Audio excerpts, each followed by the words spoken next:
040 270 31431, 270 31432, 2703 1433।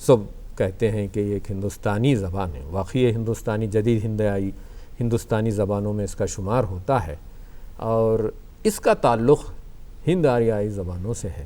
میرے درخواست ہے پروفیسر نسیم الدین فرید صاحب سے ہم کو اس کی جو تاریخی پس منظر جو ہندوستان میں آریاؤں کی آمد کے وقت جو تھی اس کے بارے میں روشنی ڈالیں. بہت بہت شکریہ پروفیسر شوکت حیات صاحب. سب سے پہلے تو میں طلباء کی خدمت میں اور ہمارے ناظرین اور سننے والوں کی خدمت میں آداب عرض کرتا ہوں اور شعبہ اردو امبیڈکر اوپن یونیورسٹی کا شکر گزار ہوں کہ انہوں نے مجھے یہاں مدعو کیا. جہاں تک ہندوستان میں آریوں کی آمد کا سوال ہے تو اس سے قبل کہ میں اپنی گفتگو شروع کروں اس موضوع سے متعلق اردو کے ایک بڑے شاعر فراق گورکھپوری کا ایک شعر جی آپ کو سنانا چاہوں گا. ضرور.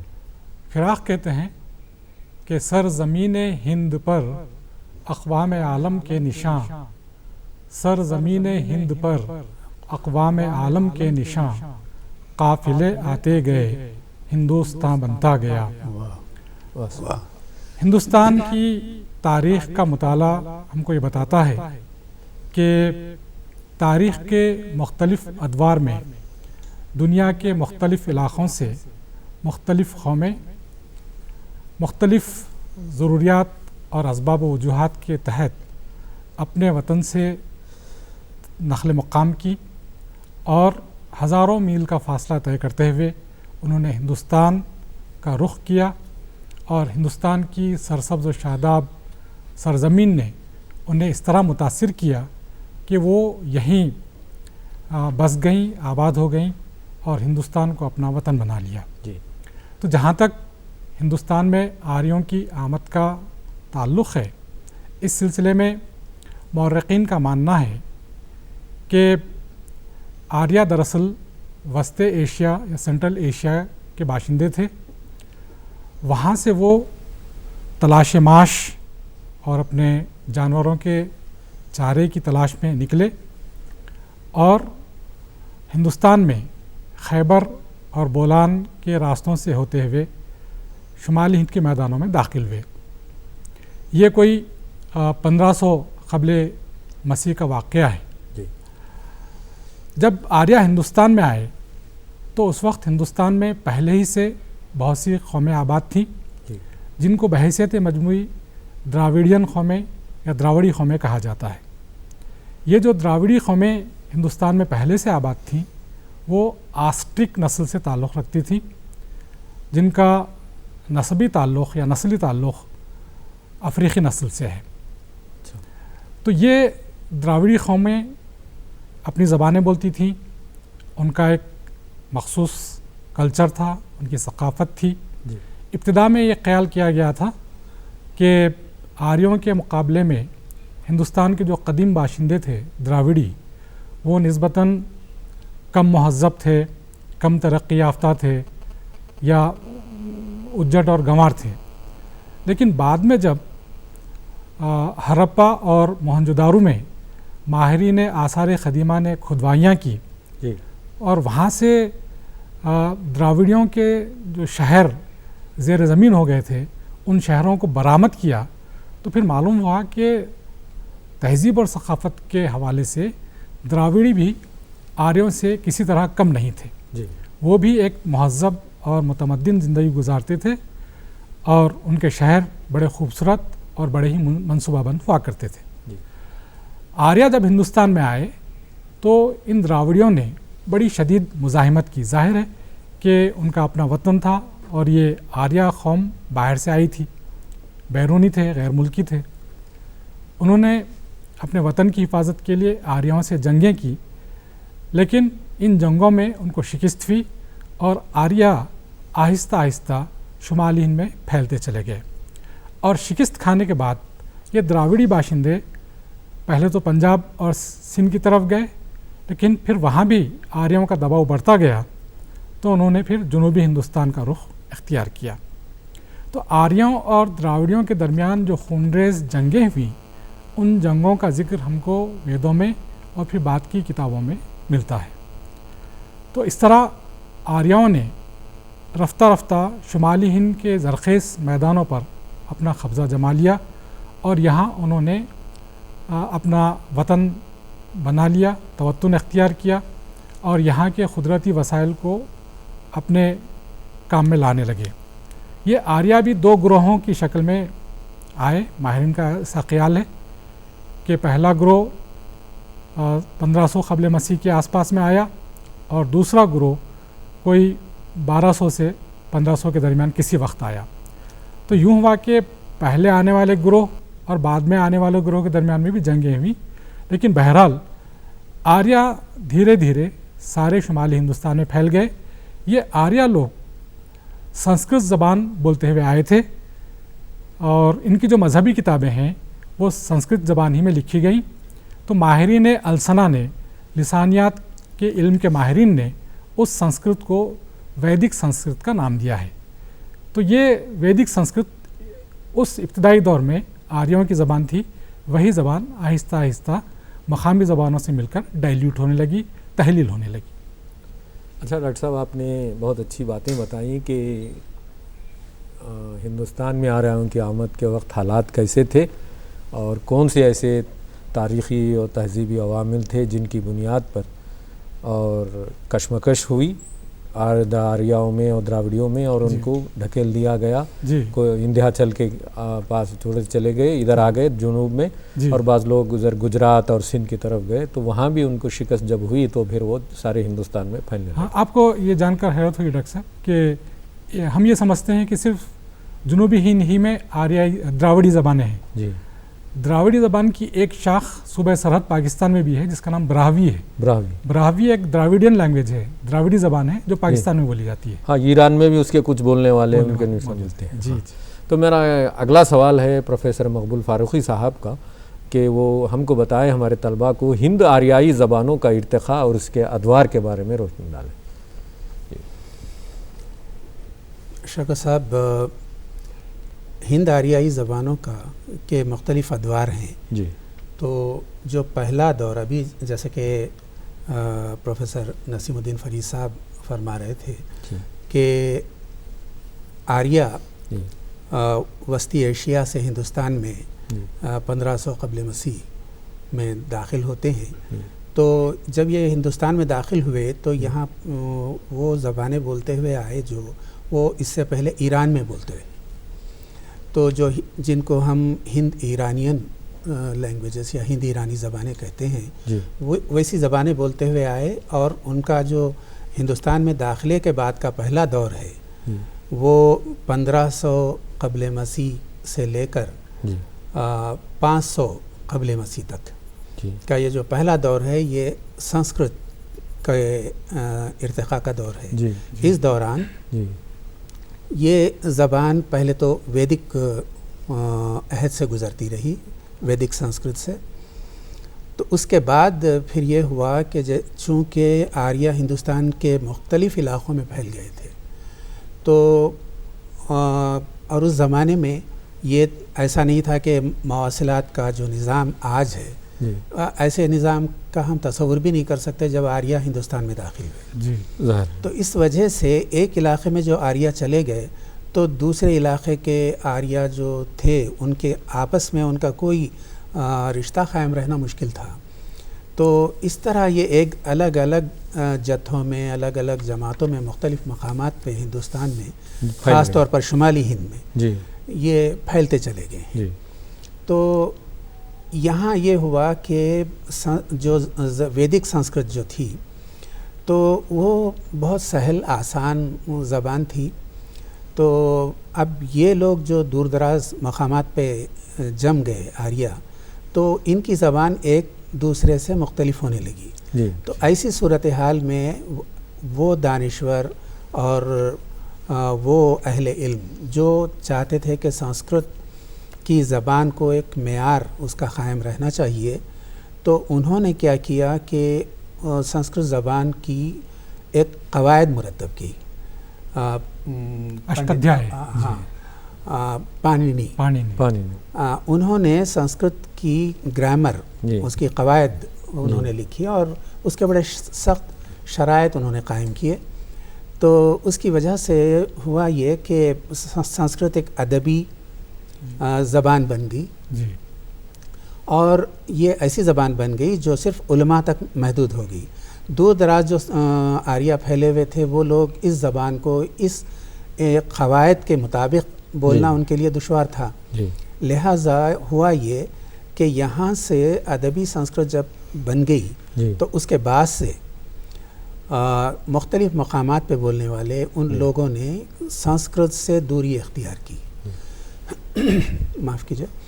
تو پھر ان لوگوں نے یہ کیا کہ مقامی جو بولیاں تھیں اور وہ جس قسم کی زبان وہ خود بولتے تھے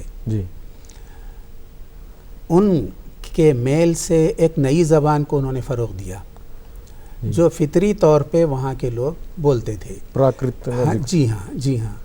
تو یہ جو زبان بننے لگی نئی سنسکرت سے الگ ہو کر یہ یا ادبی سنسکرت سے الگ, علمی اور ادبی سنسکرت سے الگ ہو کر جو زبان مختلف مقامات پہ جو زبانیں بننے لگی وہ پراکرتیں کہلاتی ہیں.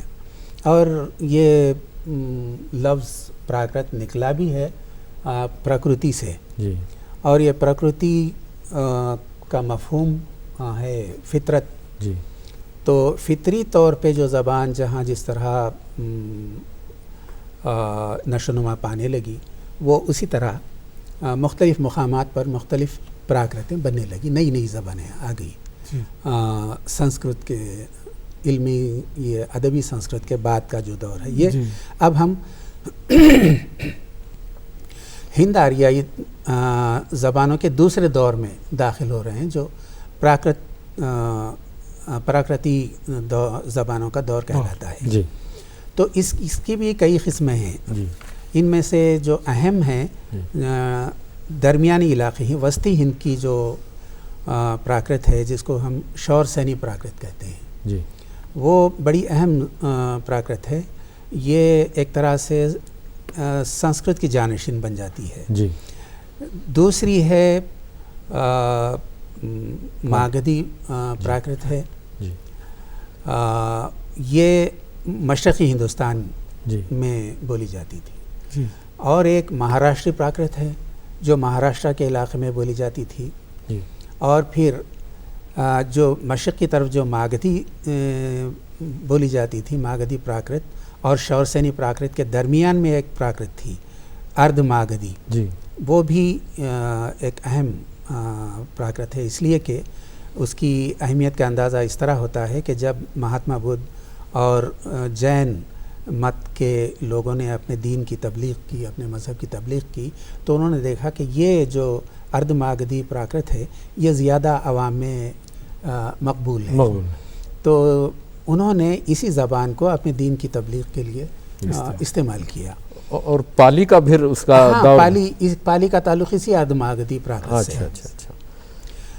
اور ایک اور پراکرت ہے وہ پشاچی جو مغربی پنجاب اور کشمیر کے علاقے میں بولی جاتی تھی. اب وہ پتہ نہیں کیوں کسی وجہ سے اس کو بہت ہی ناگوار انداز میں اس کو بھوت پریت کی زبان یا راکشسوں کی زبان کہا جاتا تھا. تو یہ دوسرا دور ہے ہند آریائی زبانوں کا. اس کے بعد یہ ہوا کہ جس طرح سنسکرت ادبی زبان اور عالموں کی زبان بن کے سمٹ گئی وہی کیفیت ان زبانوں کی بھی پراکرتوں کی بھی ہوئی. یہ پراکرتیں بھی ادبی زبان بن کر سمٹ گئیں, عالموں شاعروں کی زبان بن گئی.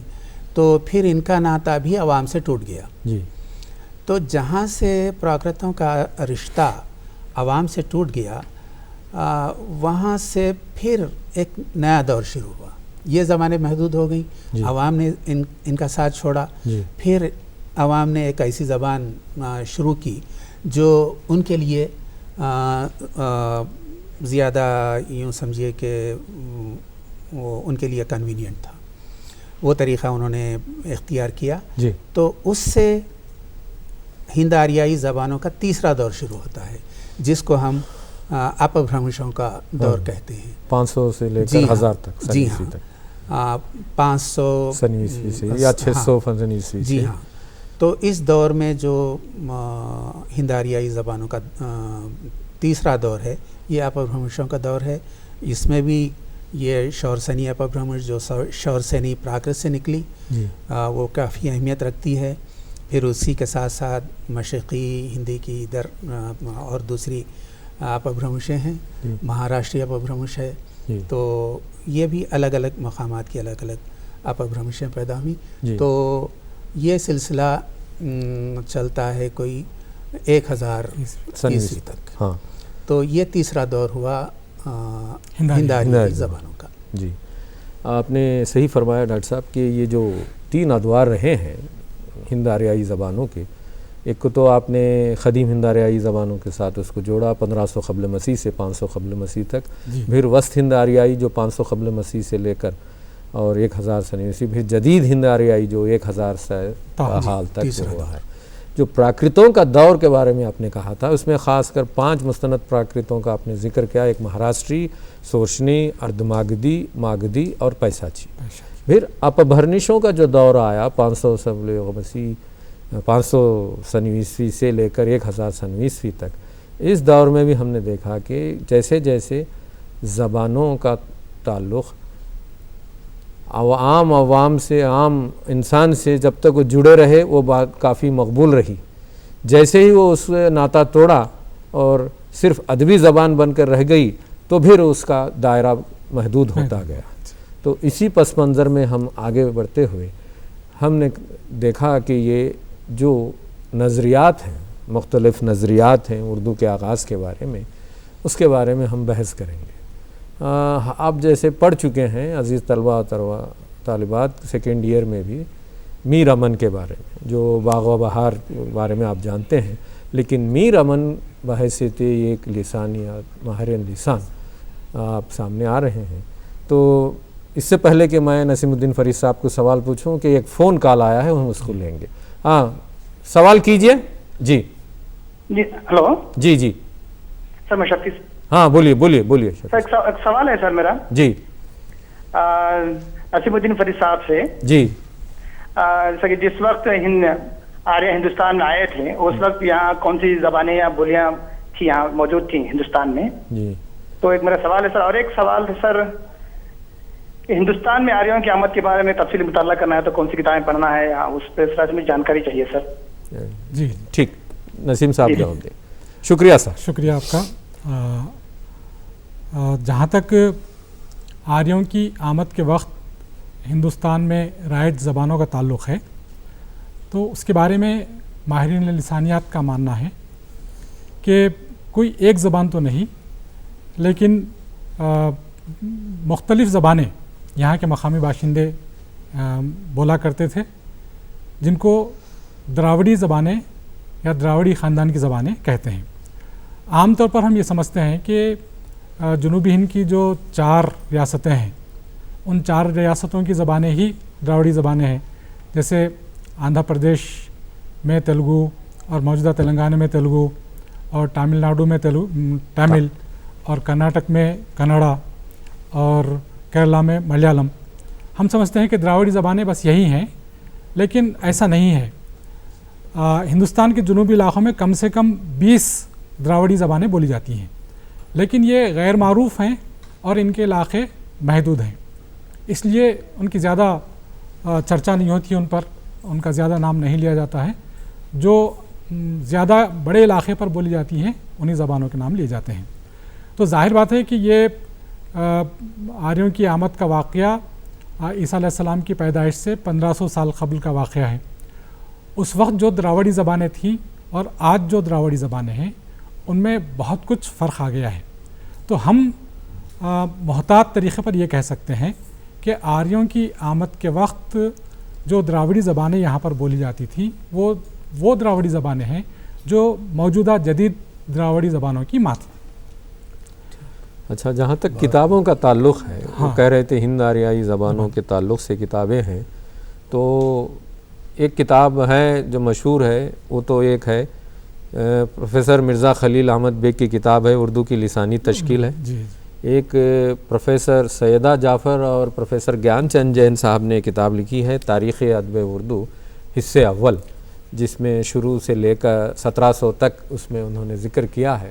یہ 2 کتابیں بہت اہم ہیں. اس سے ہٹ کر پروفیسر جمیل جالبی نے بھی ایک کتاب لکھی ہے حصے اول تاریخ ادب اردو کا، آپ ضرور مطالعہ کریں گے تو اس میں ان تمام باتوں کا آپ کو ضرور. سنیتی کمار چیٹرجی کی بھی کتاب ہے جی ہند آریائی، وہ اس کتاب میں بھی آپ کو اس کے تعلق سے معلومات مل سکتی ہیں. ہند آریائی اور ہندی. ہاں، تو میرا سوال نسیم الدین فری صاحب سے ہے کہ آپ ہم کو وہ نظریات جو میر امن نے، محمد حسین آزاد نے، سلیمان ندوی نے لکھا ہے اس کے بارے میں مختصر طور پر اب ذکر کریں.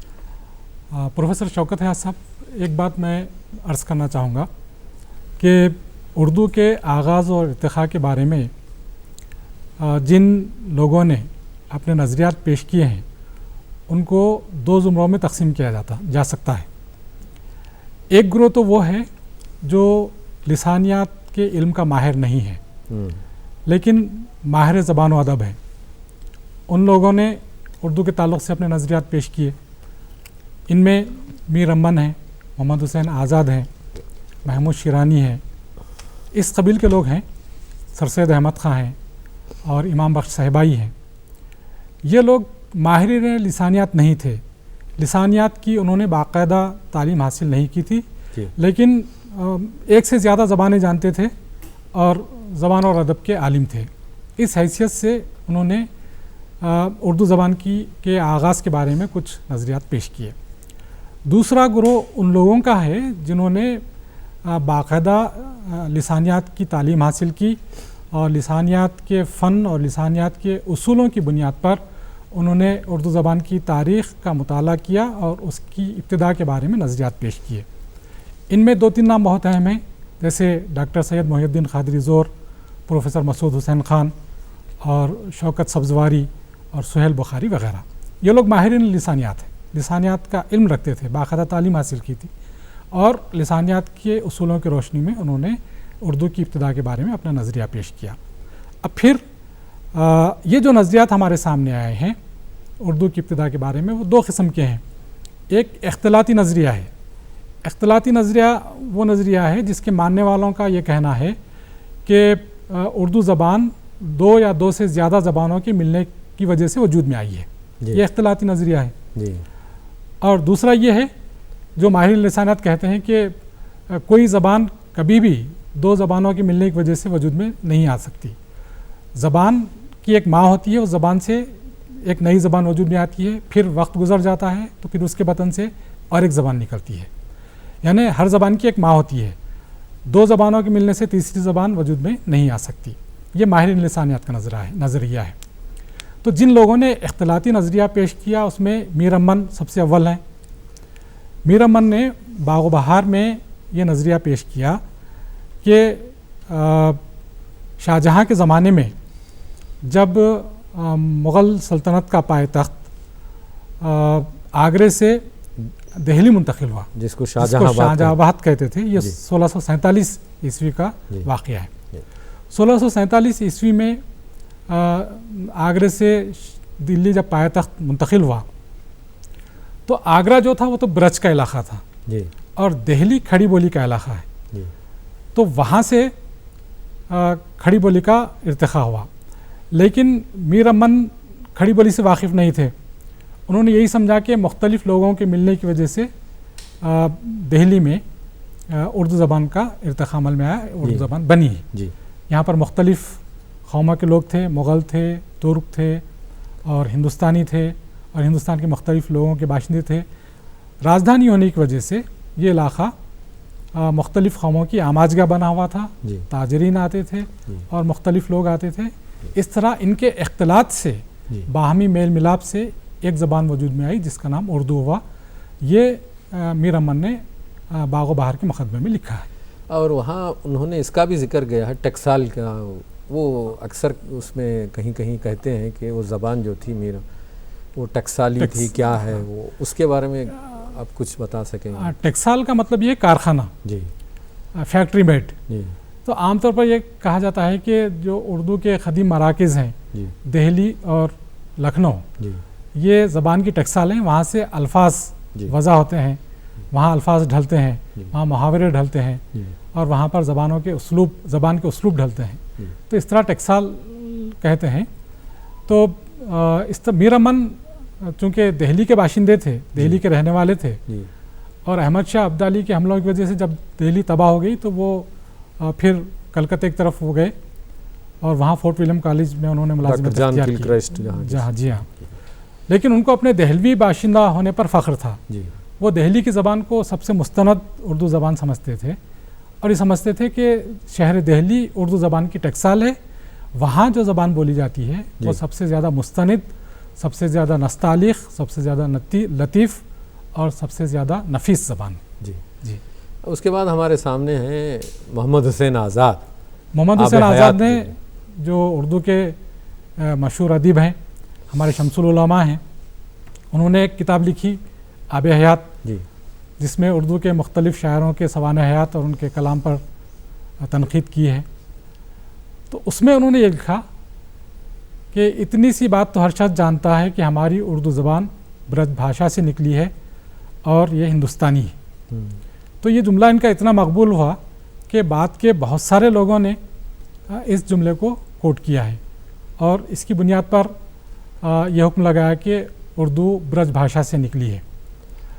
محمد حسین آزاد سے پہلے روڈولف ہارنلے ایک ماہرین لسانیات تھے، مستشرق تھے، ان کا بھی یہ ماننا تھا کہ اردو زبان برج بھاشا سے نکلی ہے۔ محمد حسین آزاد اس سلسلے کے دوسرے آدمی ہیں جو برج بھاشا کو اردو کی ماں قرار دیتے ہیں، لیکن بعد کی تحقیق نے یہ ثابت کر دیا کہ برج بھاشا اردو کی ماں نہیں ہو سکتی، اردو برج بھاشا سے نہیں نکلی ہے، اس لیے کہ برج بھاشا کا جو غالب لہجہ ہے وہ او کا لہجہ ہے، اس کے افعال او پہ ختم ہوتے ہیں، جیسے آیو، گیو، کھایو وغیرہ، جبکہ اردو میں یہ افعال آ، جا، کھا وغیرہ ہیں۔ تو اردو کا لہجہ آ کا لہجہ ہے جو کھڑی بولی کا لہجہ ہے۔ تو اس طرح سائنٹیفک بنیادوں پر ماہرین لسانیات نے افعال کا تجزیہ کر کے یہ ثابت کیا کہ اردو زبان برج بھاشا سے نہیں نکلی ہے بلکہ کھڑی بولی سے نکلی ہے۔ اس کے بعد ہمارے سامنے ہیں سلیمان ندوی صاحب۔ ہاں، پروفیسر ہمارے سید سلیمان ندوی صاحب بہت بڑے عالم تھے۔ ان کا یہ ماننا تھا کہ محمد بن قاسم نے 712 عیسوی میں سندھ کو فتح کیا۔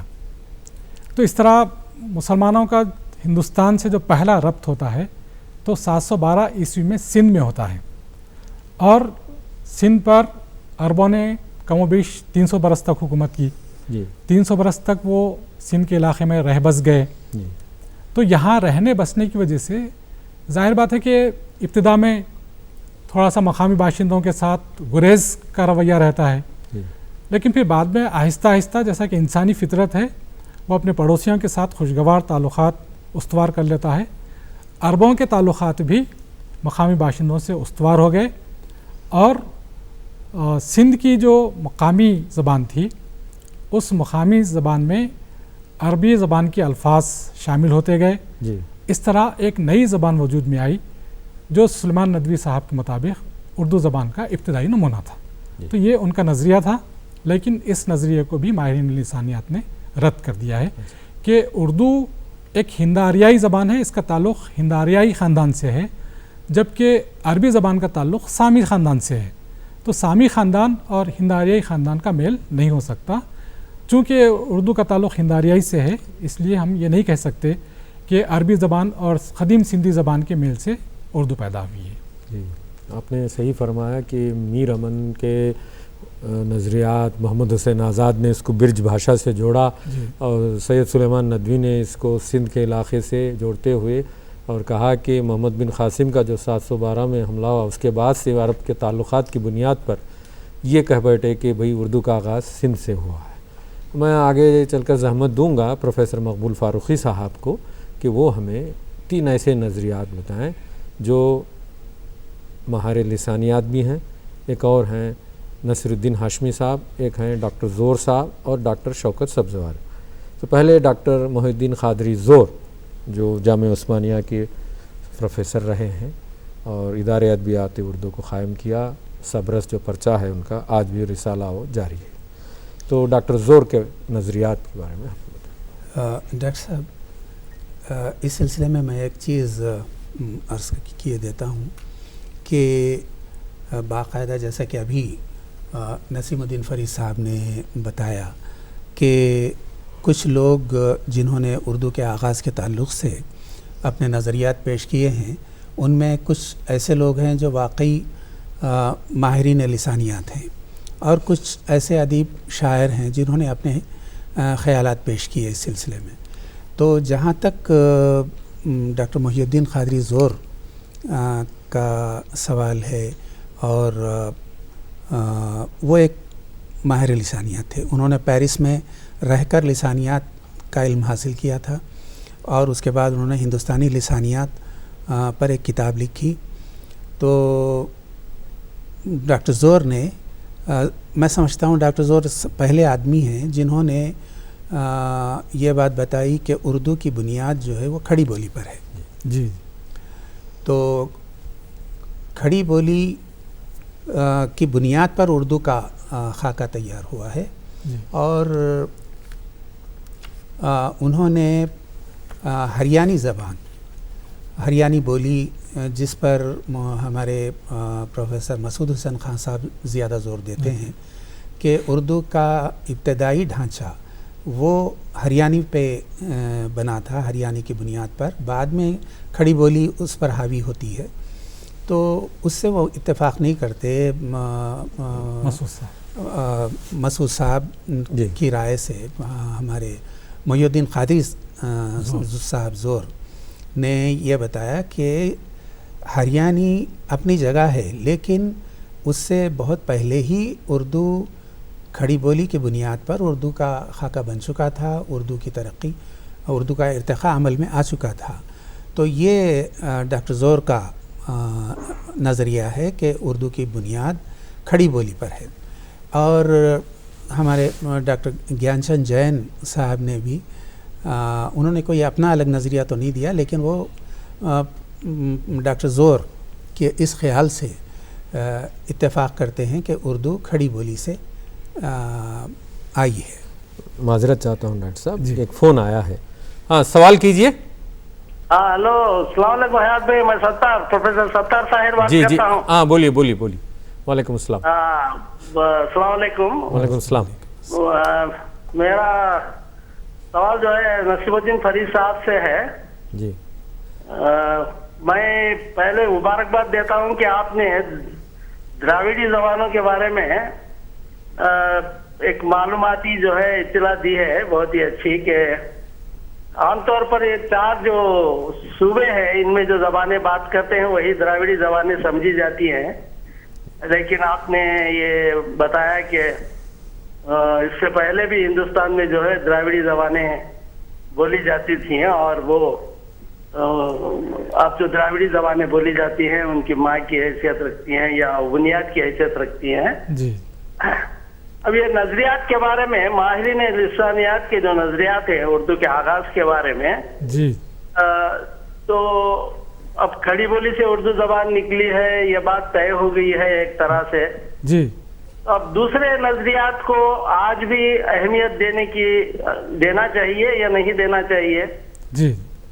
اور اب جو نئی کتابیں لسانیات پر آ رہی ہیں، جی، اس میں جو تعلیم دی جا رہی ہے کالجوں میں، یونیورسٹیوں میں، خاص کر لسانیات کی، جی، اس میں کیا رویہ اختیار کرنا چاہیے اردو زبان کے آغاز کے بارے میں کسی ایک زبان کو جو ماں کی حیثیت رکھتی ہے؟ جی. اگر ہم قطعی طور پر بتانا چاہیں تو صرف وہ بتا دینا کافی ہے یا نظریات کو پھر سے بار بار دہرانے کی ضرورت ہے؟ میں محترم فاروقی صاحب بھی ہے، مقبول فاروقی صاحب ہیں، نسیم الدین صاحب ہیں، دونوں بہت ہی تجربہ کار ہیں. میں کوئی بھی جو ہے جواب دے تو مجھے جو ہے اطمینان ہوگا. شکریہ.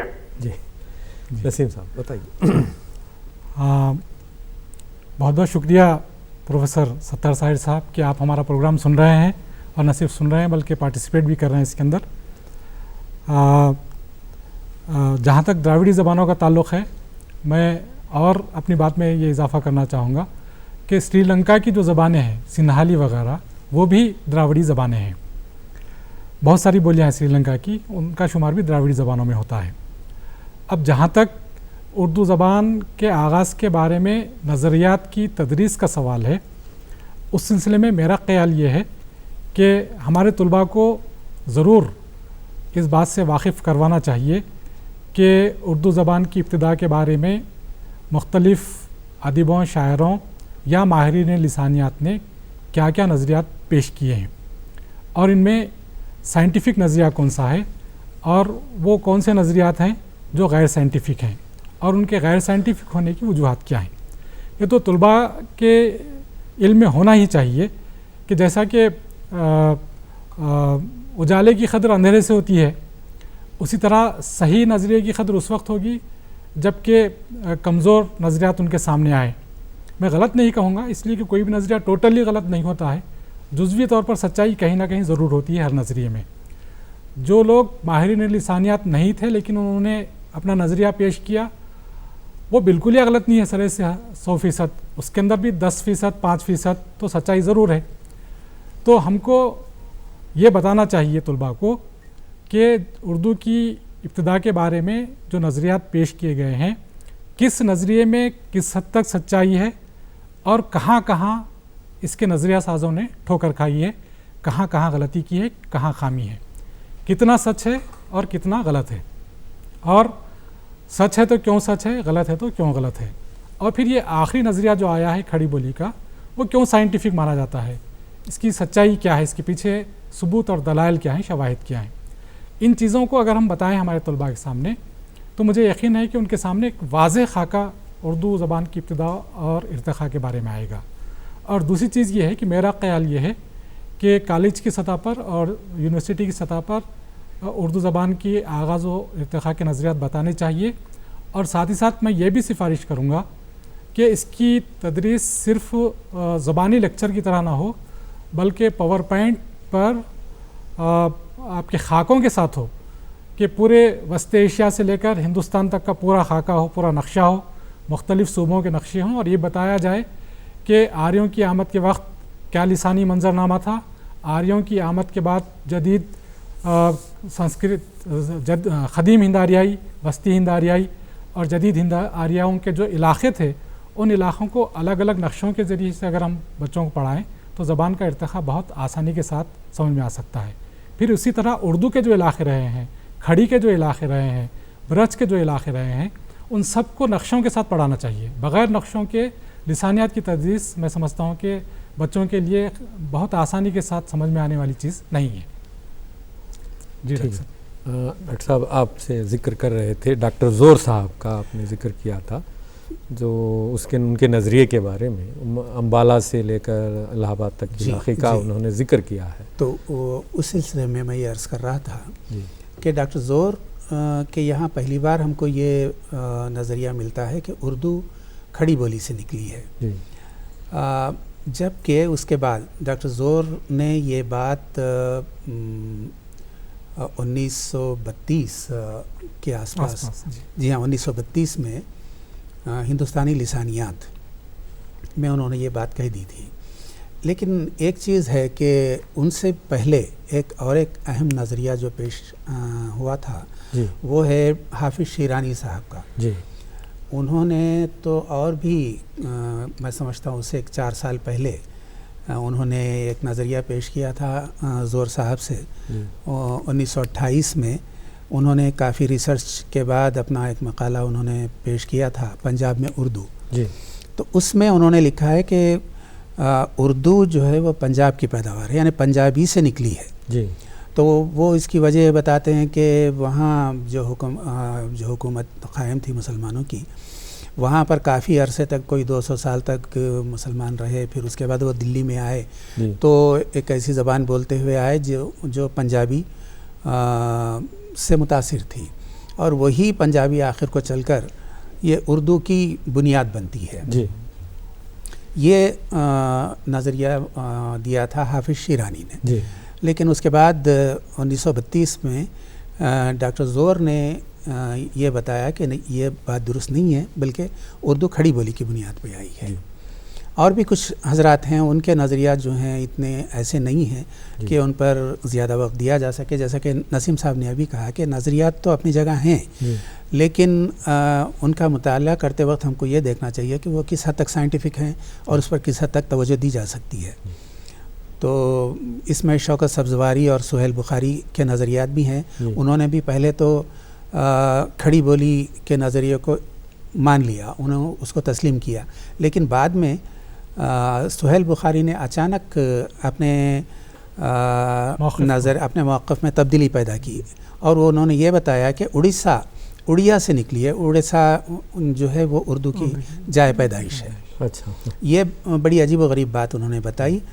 لیکن جیسا کہ ابھی نسیم صاحب بتا رہے تھے کہ ان سارے نظریات کو سامنے رکھ کر ہی پھر ہم دیکھیں کہ کون سا نظریہ صحیح ہے تو ہم کو پتہ چلے گا کہ اردو کی دراصل پیدائش کس زبان سے ہوتی ہے. اور ڈاکٹر شوکت سبزواری نے جو کہا تھا کہ وہ اپنا نظریہ پیش کیا تھا یہ بالکل اس سے مختلف ہے ڈاکٹر زور صاحب کے اس سے. جی نہیں, ڈاکٹر زور نے کھڑی پر زور دیا اور ڈاکٹر شوکت سبزواری اور سہیل بخاری ان حضرات نے بھی اس کی تائید کی تھی. پھر نصیر الدین ہاشمی صاحب نصیر الدین ہاشمی صاحب نے کوئی نظریہ نہیں پیش کیا. حافظ شیرانی صاحب نے جی ڈاکٹر حافظ شیرانی صاحب نے پنجاب میں اردو جنہوں نے لکھی انہوں نے ایک نظریہ پیش کیا تھا کہ اردو پنجابی سے نکلی ہے. اچھا, یہ دکن میں اردو کے نام سے کتاب مشہور ہوئی ہے تو ان کا کیا کہنا ہے؟ ہاں, نصیر الدین ہاشمی صاحب نے بھی اپنا ایک تصور پیش کیا تھا. جی, جب انہوں نے دیکھا کہ سید سلیمان ندوی صاحب سندھ میں اردو کی بات کر رہے ہیں جی, اور اس کی بنیاد یہ ہے کہ مسلمان سب سے پہلے سندھ میں آئے جی, اور محمود شیرانی صاحب پنجاب میں اردو کی بات کر رہے ہیں جی, تو اس کی بنیاد یہ ہے کہ مسلمانوں نے سندھ کے بعد پنجاب پر 1001 عیسوی میں قبضہ کیا اور وہاں پر آباد ہو گئے. تو پھر علاقائی بنیاد پر انہوں نے کہا کہ سندھ اور پنجاب سے پہلے تو عرب دکن میں آئے تھے. اسلام سے قبل دکن کی جو ریاستیں تھیں, دکن کے جو علاقے راجے مہاراجے تھے, راجہ کاریکال کے زمانے کا, اس زمانے میں عربوں کے تعلقات تھے جنوبی ہند سے, دکن سے. تو انہوں نے اس کی بنیاد پر یہ نظریہ پیش کیا کہ یہ عرب جب آئے اور آ کر یہاں کے دکن کے ساحلوں پر آباد ہو گئے تو پھر صدیوں کے میل ملاپ کی وجہ سے, میل جول کی وجہ سے مقامی زبانوں اور عربی زبان کے اختلاط کی وجہ سے دکنی زبان وجود میں آئی. لیکن پھر بعد میں انہوں نے اپنے اس نظریے سے رجوع کر لیا اور کہا کہ نہیں, یہ نہیں ہو سکتا, اردو کی زبان, اردو کا آغاز کھڑی سے ہوا ہے. انہوں نے تسلیم کر لیا. لیکن ایک دلچسپ بات یہ ہے کہ پاکستان کے جو ماہر لسانیات ہے سہیل بخاری صاحب, ابھی ہمارے فاروقی صاحب نے جن کا نام لیا, اور میسور یونیورسٹی کی پروفیسر آمنہ خاتون, ان دونوں نے ایک عجیب و غریب نظریہ پیش کیا. سہیل بخاری صاحب نے دسمبر 1964 عیسوی کے رسالہ اردو نامہ میں ایک مضمون لکھا, قدیم دکنی اردو اور اردو کا تقابلی مطالعہ, اس طرح سے کچھ عنوان سے. اس میں انہوں نے یہ ثابت کیا کہ دکنی زبان اردو سے بالکل الگ زبان ہے, اردو سے اس کا کوئی تعلق نہیں, اردو الگ زبان ہے اور دکنی الگ زبان ہے. اس کو انہوں نے بیجاپوری کا نام دیا. اچھا, بالکل اسی طرح 1970 عیسوی میں ڈاکٹر آمنہ خاتون نے ایک چھوٹا سا رسالہ لکھا دکنی اردو کے نام سے. اس میں انہوں نے یہ بتایا کہ دہلی پر مسلمانوں کے قبضے سے تقریباً 500-550 سال قبل, وہی نصیر الدین ہاشمی صاحب کی بات تھی کہ دکن میں مسلمان آ چکے تھے, اور لیکن انہوں نے یہ کہا کہ مراٹھی زبان کے علاقے میں مسلمانوں کی آمد ہوئی, اور انہوں نے کہا کہ شورسینی مراٹھی, حالانکہ شورسینی مراٹھی اپبھرنش کہنا چاہیے تھا, لیکن اصل میں ہے وہاں پر براچٹ مراٹھی نکلی ہے, براچٹ اپبھرنش سے. خیر, تو انہوں نے کہا کہ مراٹھی زبان اور عربی زبان اور فارسی زبان, ان مسلمانوں کی زبانوں اور مراٹھی زبان کے میل جول سے دکنی زبان وجود میں آئی, اور یہ دکنی زبان اردو سے بالکل الگ ہے. لیکن ظاہر ہے کہ نہ آمنہ خاتون ماہر لسانیات تھی, نہ نصیر الدین ہاشمی ماہر لسانیات تھے. یہ لوگ صرف زبان اور ادب کے عالم تھے, علم لسانیات سے ان کا کوئی گہرا تعلق نہیں تھا, اس لیے ان کے نظریات کی اتنی زیادہ اہمیت نہیں ہے. لیکن چونکہ نظریات کی تاریخ ہم پڑھ رہے ہیں اور جب ہم یہ دیکھ رہے ہیں کہ کتنے نظریات پیش کیے گئے,